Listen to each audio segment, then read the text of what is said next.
Hello guys, welcome back to our channel. నేను మీ ప్రియా కృష్ణ. మళ్ళీ మరో కొత్త రెసిపీతో మీ ముందుకు వచ్చేసాను. మన ఛానల్ని ఫస్ట్ టైం చూస్తున్నట్టయితే సబ్స్క్రైబ్ చేసుకొని బెల్ ఐకాన్ క్లిక్ చేసుకోండి. మన ఛానల్లో కుకింగ్ వీడియోస్తో పాటు skin care videos and vlogs కూడా ఉంటాయి. మీకు కనుక మన కంటెంట్ నచ్చితే లైక్ చేయండి. మన రెసిపీ ఈరోజు వచ్చేసి మష్రూమ్ బిర్యానీ. మష్రూమ్ బిర్యానీ సింపుల్గా హోమ్లీ స్టైల్లో మన టేస్ట్ బడ్స్కి తగ్గట్టు అద్భుతంగా ఎలా ప్రిపేర్ చేసుకోవాలో చూసేద్దాం, వచ్చేయండి. ఫస్ట్ ఒక ప్యాన్ తీసుకొని అందులో ఆయిల్ అండ్ ఇంకా గీ వేసుకుని కొంచెం హీట్ అవ్వనివ్వాలి. తర్వాత మనకి బిర్యానీలో వేసుకునే బిర్యానీ సామాన్లు వేసుకుని లైట్గా ఫ్రై అవ్వనివ్వాలి. బిర్యానీ మసాలాలు ఫ్రై అయ్యేలోగా మష్రూమ్ ముక్కల్ని తీసుకొని బాగా కడిగి ముక్కల కింద కట్ చేసుకొని ప్లేట్లో పక్కకు తీసుకోండి. తర్వాత ఆనియన్స్ తీసుకొని పొడుగ్గా సన్నగా కట్ చేసుకోవాలి. కట్ చేసుకున్న ఆనియన్స్ని ఫ్రై అవుతున్న ఆయిల్లో వేసి గోల్డెన్ కలర్ వచ్చే వరకు బాగా ఫ్రై చేసుకోవాలి. ఈ ఆనియన్స్ ఫ్రై అయ్యేలోపు ఫ్రెష్గా కడిగిన అల్లం అండ్ వెల్లుల్లి వేసుకొని దంచుకొని ఫ్రెష్గా అల్లం వెల్లుల్లి పేస్ట్ అనేది ప్రిపేర్ చేసుకోవాలి.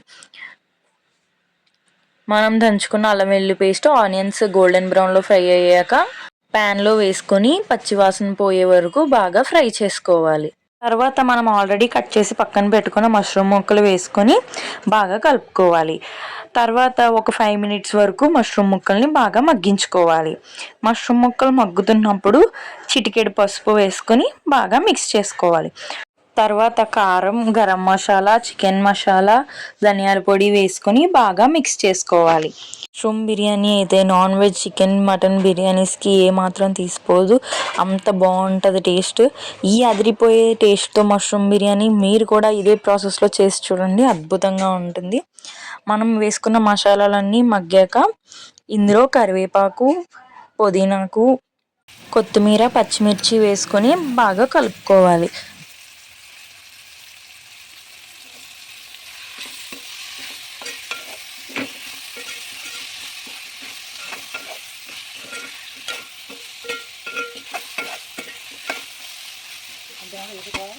వేసుకున్న మొత్తం అన్ని ఇంగ్రీడియంట్స్ బాగా కుక్ అయ్యాక ఇందులో ఒక 3 to 4 స్పూన్స్ కర్డ్ అయితే వేసుకొని బాగా మిక్స్ చేసుకోవాలి. మొత్తం అంతా బాగా మగ్గిపోయాక ముందుగా కడిగి నానబెట్టుకున్న బాస్మతి రైస్ని అయితే యాడ్ చేసుకుంటున్నాను. నేనైతే 2 గ్లాసెస్ బాస్మతి రైస్ తీసుకున్నాను. 2 గ్లాసెస్ బాస్మతి రైస్కి 3 గ్లాసెస్ వాటర్ అయితే యాడ్ చేసుకోవాలి. మనం ఫస్ట్ రైస్ యాడ్ చేసుకొని మొత్తం మసాలాలన్నీ పట్టేలాగా బాగా మిక్స్ చేసుకోవాలి. జస్ట్ ఒక సైడ్ నుంచే కలపాలి, ఎందుకంటే లేదంటే రైస్ విరిగిపోద్ది. కాబట్టి బాగా మిక్స్ చేసుకున్నాక మన క్వాంటిటీకి తగ్గ వాటర్ అయితే యాడ్ చేసుకోవాలి. వాటర్ యాడ్ చేసుకున్నాక మన ఫ్లేమ్ని లో టు మీడియం ఫ్లేమ్లోకి అడ్జస్ట్ చేసుకుని మూత పెట్టి బాగా మగ్గనివ్వాలి. ఒక 15 మినిట్స్ తర్వాత లిడ్ ఓపెన్ చేసేటప్పటికైతే ఇలా ఉంటుంది. అప్పుడు మనం ఒక 1 స్పూన్ పైనుంచి గీ అయితే యాడ్ చేసుకోవాలి.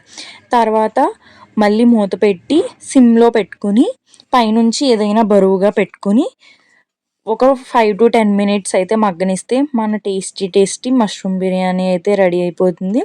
ఇలాంటి మోర్ కుకింగ్ వీడియోస్ కోసం మన ఛానల్ని సబ్స్క్రైబ్ చేసుకోండి. బెల్ ఐకాన్ క్లిక్ చేస్తే మీకు మన ఛానల్లో అప్లోడ్ చేసిన ప్రతిసారి మీకైతే నోటిఫికేషన్ వస్తుంది. అండ్ మన వీడియోస్ని లైక్ చేయండి.